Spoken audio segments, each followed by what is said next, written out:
Okay, this is Constable Gray, September 18th, 2019, 13:48 hours. I'm here at KR with Michael Bonnell, who would like to provide me some insight into the gangs and organized crime in the county area. Michael, I just want to, I know we talked about this already, but just so it's on the record, you're not asking for any privilege or confidentiality. This is all going to be on the record. If police use this, your name's going to be involved on the paperwork, and if we need to, you're willing to go to court if we need to do that. I just grab a verbal answer from you. I know. Yeah, sure. Sorry. Okay, so we'll just start with. So where did you grow up? Okay, and what brought you to BC?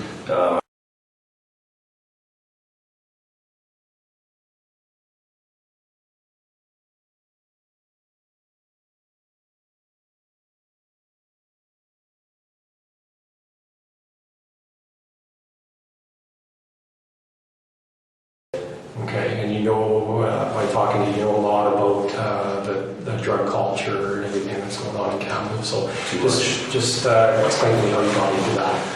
Okay, well, it would have been coming up 5 years ago when I first moved here.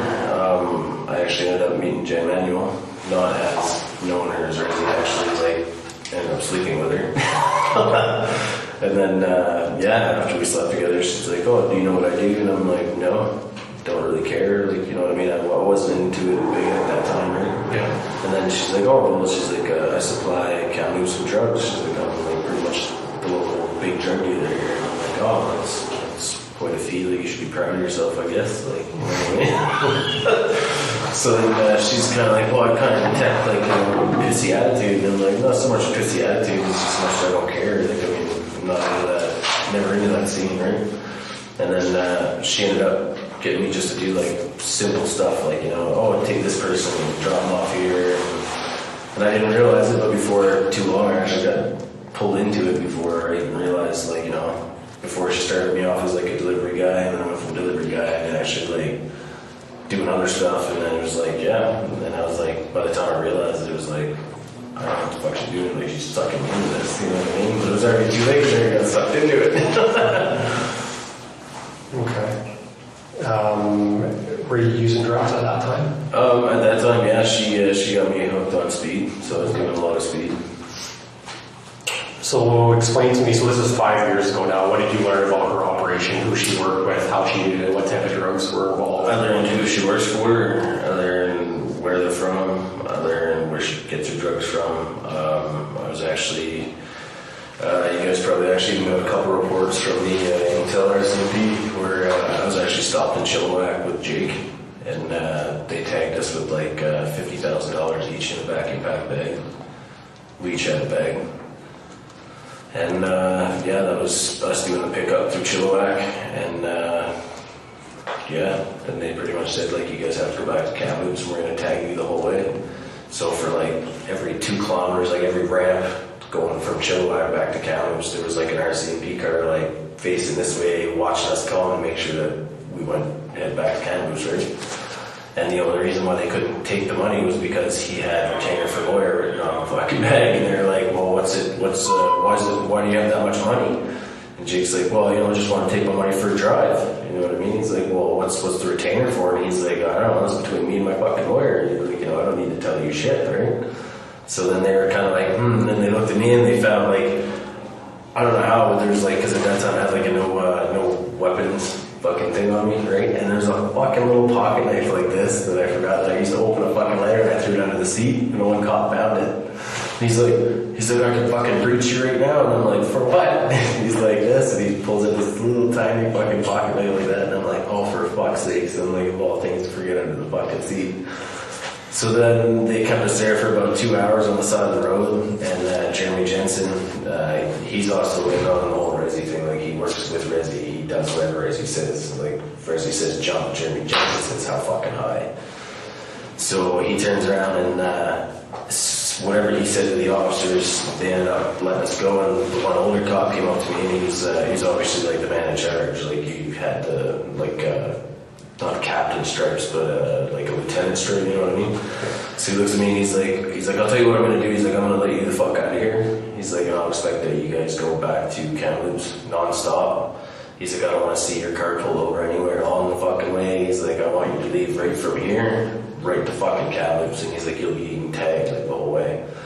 So I was like, okay. I'm like, yeah, yes, sir, no problem. So fucking, he took me into the back of the SUV, he took the cuffs off me, and he let me get in the car, and me and Jake got in the car, and we headed back to fuck Kamloops. And I didn't stop. And which Jake was that? That was Little Jake. Okay, and you guys were picking up money down there? No, Resi actually threw me a vacuum pack bag with 50,000 cash, and Jake had a vacuum pack bag with 50,000 cash. And we were actually going down to pick up a unit of side and a half unit of down. But she's gotten a lot bigger since then too. Like, I mean, like a half unit's like, what, about 460,000 street value? And now it's like, well, like the last shipment that she just picked up is like worth about just a little under 2 million. Of down? Yeah. Of a unit? Yeah. Like she has like a half unit's like just about 500,000, like about 500 grand. So like a unit would be like, yeah, it'd be about $1 million. So she got 2 units, so that's about just under $2 million. Okay, so this 100 grand that you guys had at the time, this was 5 years ago? Yeah, this is like when You were picking up a unit aside and half unit down. Yeah. For 100. 50 each, yeah. Do you know who you were picking it up from, or told to meet, or? We picked it up at the Lower Annis Road in Chilliwack. That was where they do a lot of meetings. Don't know who you're meeting with? I didn't know who was meeting at that time, though. They were a couple just like Hinduian looking guys. Okay. And then when I actually got to know them, like their names, one of their names is Adam. And actually, I've gotten to know Adam really well. And I guess they liked my attitude better because they were like, well, you know, if you ever choose to break away from Resi or like leave Resi and go off on your own, they're like, you know, we'll front you the whole thing, blah, blah, blah, blah. And I'm like, no, I'm good that way, buddy. Like,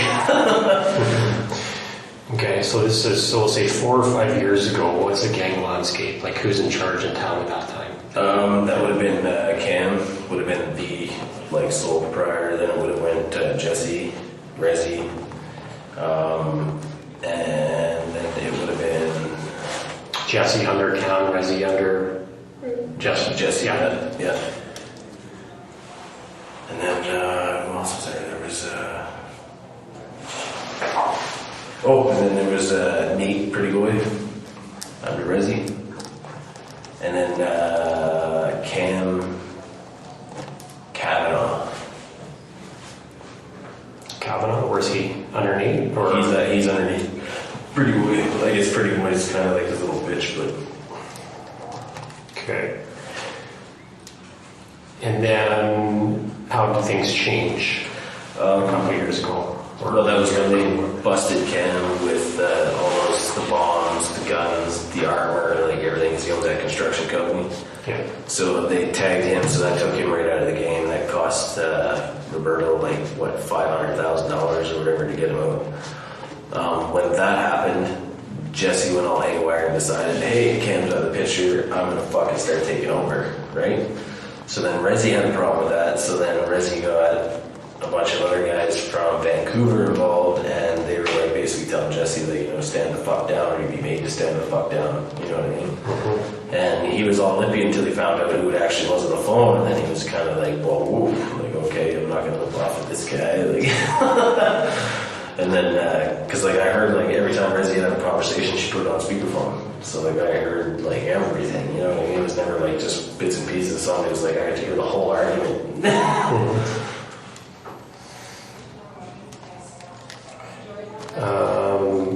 And what's Jesse's name? Gordon Brad. Okay, so after this phone call, after Gordon or Jesse was told to calm down, Cam's basically out. Yeah, he got moved out to Alberta. Yeah, and so what's going on since this has happened now? Well, now apparently because Cam's been ousted, I guess, by all the other members, now I guess Resi took over his spot, and Gordon is supposedly taking over Cam's spot. yeah, Cam